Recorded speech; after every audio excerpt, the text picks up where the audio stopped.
நண்பர்கள் அனைவருக்கும் வணக்கம். இன்னைக்கு நம்ம இந்த வீடியோல தீபாவளி பரிசு என்று மத்திய அரசு ஒரு சூப்பரான தகவலை வெளியிட்டு இருக்காங்க. சோ அதை பத்தி தான் இப்ப நம்ம பார்க்க போறோம்.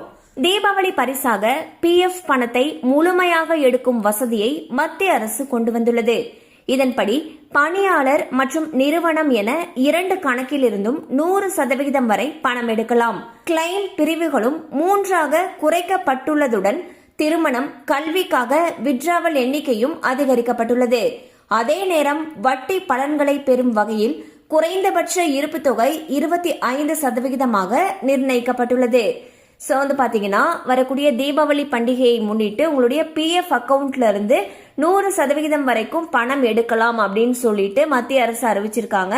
இந்நிலையில் குறைந்தபட்ச இருப்பு தொகை 25% மட்டும் மெயின்டைன் பண்ணுவாங்க. ஸோ அதை விட்டுட்டு மீது இருக்கக்கூடிய பணத்தை நம்ம விட்ராவல் பண்ணலாம்னு சொல்லியிருக்காங்க.